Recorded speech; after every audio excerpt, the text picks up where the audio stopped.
पूरे देश में गांव हो या शहर हो, पढ़े लिखे हो या अनपढ़ हो, कैशलेस क्या है, कैशलेस कारोबार कैसे चल सकता है, बिना कैश खरीदारी कैसे की जा सकती है, चारों तरफ एक जिज्ञासा का माहौल बना है। हर कोई एक दूसरे से सीखना समझना चाहता है। इस बात को बढ़ावा देने के लिए, मोबाइल बैंकिंग को ताकत मिले इसलिए, ई पेमेंट की आदत लगे इसलिए भारत सरकार ने ग्राहकों के लिए और छोटे व्यापारियों के लिए प्रोत्साहन योजना का आज से प्रारंभ हो रहा है। ग्राहकों को प्रोत्साहन करने के लिए योजना है लकी ग्राहक योजना और व्यापारियों को प्रोत्साहन करने के लिए योजना है डिजी धन व्यापार योजना। आज 25 दिसंबर को क्रिसमस की सौगात के रूप में 15,000 लोगों को ड्रॉ सिस्टम से इनाम मिलेगा और 15,000 के हर एक के खाते में 1-1 हज़ार रुपये का इनाम जाएगा। और ये सिर्फ आज एक दिन के लिए नहीं है, ये योजना आज से शुरू होकर के 100 दिन तक चलने वाली है। हर दिन 15,000 लोगों को 1-1 हज़ार रुपये का इनाम मिलने वाला है। 100 दिन में लाखों परिवारों तक करोड़ों रुपयों की सौगात पहुंचने वाली है। लेकिन ये इनाम के हकदार आप तब बनेंगे जब आप mobile banking, e banking, RuPay card, UPI, USSD, ये जितने डिजिटल भुगतान के तरीके हैं उनका उपयोग करोगे। उसी के आधार पर ड्रॉ निकलेगा।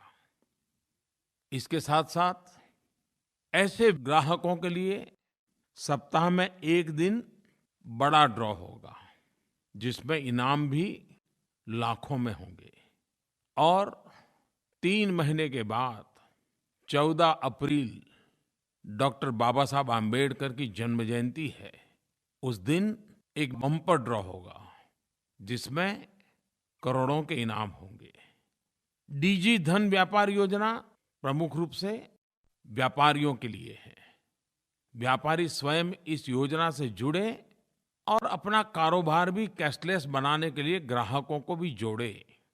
ऐसे व्यापारियों को भी अलग से इनाम दिए जाएंगे और ये इनाम हजारों की तादाद में है। व्यापारियों को अपना व्यापार भी चलेगा और ऊपर से इनाम का अवसर भी मिलेगा। ये योजना समाज के सभी वर्गों, खास करके गरीब एवं निम्न मध्यम वर्ग, उनको केंद्र में रख करके बनाई गई है। और इसलिए जो 50 रुपये से ऊपर खरीदते हैं और 3,000 से कम पैसों की खरीदी करते हैं, उन्हीं को इसका लाभ मिलेगा। 3,000 रुपये से ज्यादा खरीदी करने वाले को इस इनाम का लाभ नहीं मिलेगा। गरीब से गरीब लोग भी यूएसएसडी का इस्तेमाल कर फीचर फोन, साधारण फोन के माध्यम से भी सामान खरीद भी सकते हैं, सामान बेच भी सकते हैं और पैसों का भुगतान भी कर सकते हैं। और वे सब इस इनाम योजना के लाभार्थी भी बन सकते हैं।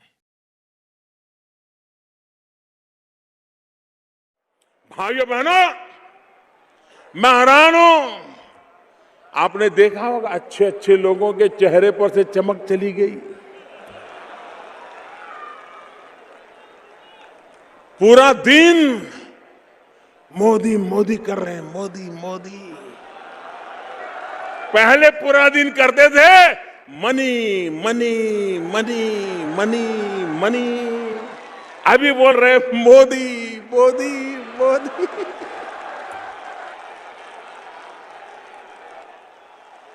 आ रहा है, आपने देखा होगा कोने कोने से।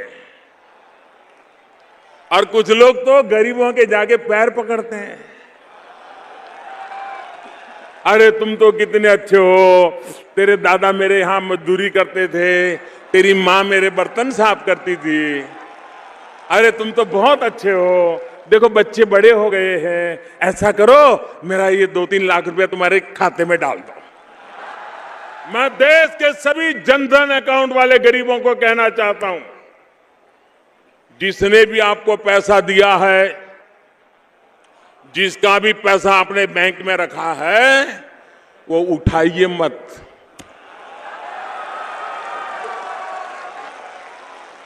बिल्कुल 1 रुपया मत उठाइए उसमें से। देखिए वो आपके घर रोज चक्कर काटेगा, आपके पैर पकड़ेगा और आप उसको कुछ मत कहो, ए दादागिरी मत कर वरना मोदी को चिट्ठी लिखता हूं। ज्यादा दादागिरी करे तो पूछो, सबूत लाओ, तुमने पैसा दिया था सबूत लाओ। दिमाग लगा रहा हूं अभी, मैं दिमाग खपा रहा हूं कि एक गरीब के खाते में जिन्होंने गैर कानूनी तरीके से डाला है वो जाए जेल में और गरीब के घर में जाए वो रुपया। आजकल मैंने एक व्हाट्सएप देखा, सच्चा झूठा तो भगवान जाने, व्हाट्सएप पर तो बहुत सी चीजें ऐसी ऐसी भी आती है। मुझे किसी ने दिखाया कि कोई भिखारी कार खड़ी रही तो भिक्षा मांगने के लिए गया, तो कार में जो बैठे थे उन्होंने कहा भाई छुट्टे पैसे नहीं है, हम तेरी मदद तो करना चाहते हैं। तो उसने कहा आप चिंता मत करो, उसने अपने फटे थैले में से पॉश मशीन निकाला, बोले डेबिट कार्ड दो मैं कर लेता हूं जी। अब ये वीडियो सच है झूठ है मुझे मालूम नहीं, मुझको किसी ने दिखाया। लोग आपको आकर के भड़काने की कोशिश करते हैं। कल तो मैं देख रहा था किसी टीवी पे, लोग पहली तारीख थी तो कतार में खड़े थे परसों, तो सुबह सुबह पहुंच गए और पूछ रहे थे, और सवाल भी ऐसे पूछते थे उनको गुस्सा लाने के लिए। काफी सवाल पूछने के बाद वो एंकर ने ईमानदारी से रिपोर्टिंग किया। उसने कहा मैं हैरान हूं, 2-2, 3-3 घंटे से लोग खड़े हैं, ठंड में सुबह से आए हैं, अभी तक बैंक वाला पैसा नहीं दे रहा है, फिर भी ये तो जवाब हंसते हंसते दे रहे हैं, कोई गुस्सा नहीं कर रहा है। भ्रष्टाचार रहना चाहिए कि जाना चाहिए? भ्रष्टाचार रहना चाहिए कि जाना चाहिए? भ्रष्टाचार को खत्म करना चाहिए कि नहीं करना चाहिए? मुझे बताइए, ये अपने आप जाएगा क्या? ये अपने आप जाएगा क्या? ये भ्रष्टाचार ये कहेगा अब मोदी जी आप आए हो, मुझे डर लगता है मैं जाता हूं, जाएगा क्या? नहीं जाएगा क्या? उसको डंडा लेके निकालना पड़ेगा कि नहीं निकालना पड़ेगा? कानून का उपयोग करना पड़ेगा कि नहीं करना पड़ेगा? बेईमान लोगों को ठीक करना पड़ेगा कि नहीं करना पड़ेगा? भ्रष्टाचारियों को ठिकाने लगाना पड़ेगा नहीं लगाना पड़ेगा? के लोगों को भी टीवी देखने का मन करता है कि नहीं करता है? उनको भी तो कभी सास कभी बहू ही देखने का मन करता है कि नहीं करता है? लेकिन बिजली नहीं होगी तो बेचारे कहां से देखेंगे? भाइयों बहनों, हमने बिजली पहुंचाने का काम किया।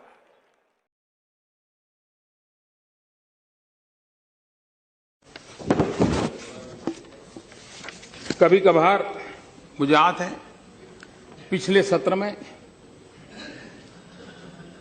हमारी बहुत मजाक उड़ाई गई। मैं नहीं जानता हूं इस प्रकार का भाषा का प्रयोग जो कर रहे थे उचित होता था। यहां तक कह दिया कि आपको वीजा दे रहे हैं पार्लियामेंट में आने का। इस प्रकार का प्रयोग करने वाले लोगों को मैं और तो कुछ कहता नहीं हूं, लेकिन मैं इतना कहता हूं, अंतर्राष्ट्रीय स्थानों पर कुछ काम निर्धारित होते हैं जिसको करने पड़ते हैं। उन मीटिंगों में पहले के प्रधानमंत्रियों को भी जाना पड़ता था, इस प्रधानमंत्री को जाना पड़ता है, और भविष्य में जो आएगा उसको भी जाना पड़ेगा। लेकिन वही एक मजाक का विषय बन जाए कि हमारी राजनीति इतनी नीचे आ गई है कि हम कोई ऐसी बातों की चर्चा कर रहे हैं कि आपके पास मेरी आलोचना करने के लिए और कोई मुद्दे नहीं बचे। लेकिन मैं कहना चाहता हूं, अगर आपको देश की इतनी चिंता थी तो आप इस देश का प्रधानमंत्री विदेश गया तो कितना समय कहां बिताया, कभी उसकी भी तो जांच कर लेते, कभी उसकी भी तो इंक्वायरी कर लेते।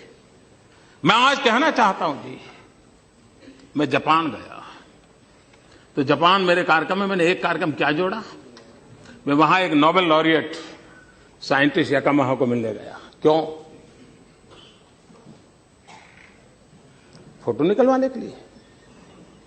मैं इसलिए किया गया कि उन्होंने स्टेम सेल के अंदर जो रिसर्च की है, मैंने जितना पढ़ा था तो मेरे मन में आया था शायद इनकी एक खोज हमारे काम आ सकती है क्या। क्योंकि मैं जानता हूं मेरे देश के आदिवासी, उन आदिवासियों को परंपरागत रूप से सिकल सेल की भयंकर बीमारी से जूझना पड़ रहा है, और सिकल सेल की बीमारी कैंसर से भी भयंकर होती है।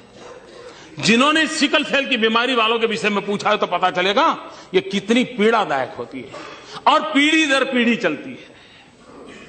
अभी तक उसकी कोई दवाई नहीं मिली है। एक आशा लगी है कि स्टेम सेल के द्वारा सिकल सेल की बीमारी से मुक्ति हो जाए।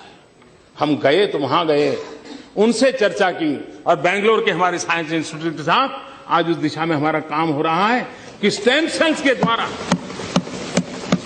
हमारे युवा साइंटिस्ट कुछ खोज करें।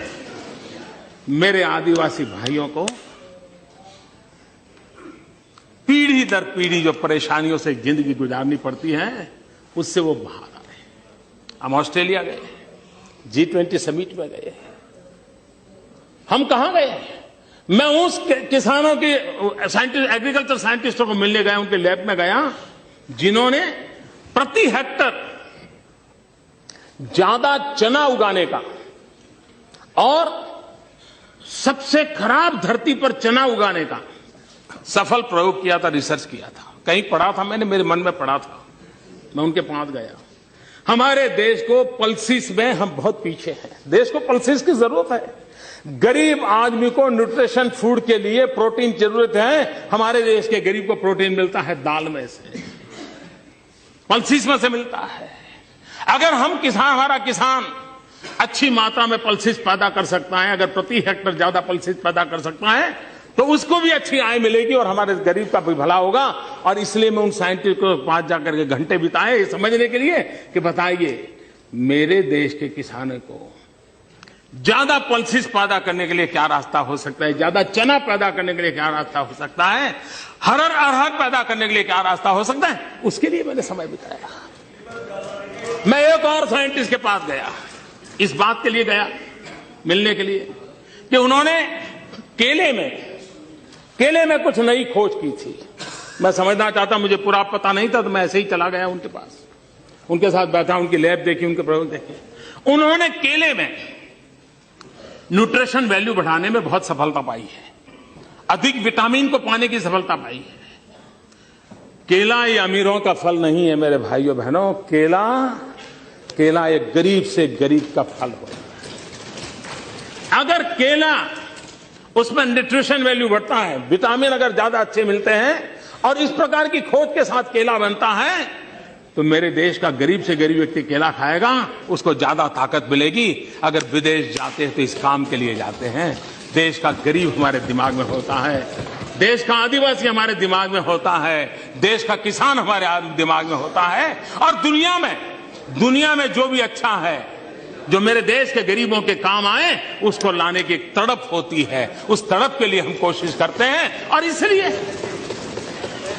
समय का सदुपयोग करते हुए हम किस प्रकार से हमारे देश को आगे ले जाएं, उसके लिए सोचते हैं, उसी को लिए करते रहते हैं, उसी पर हम करने के लिए कोशिश प्रयास करते हैं।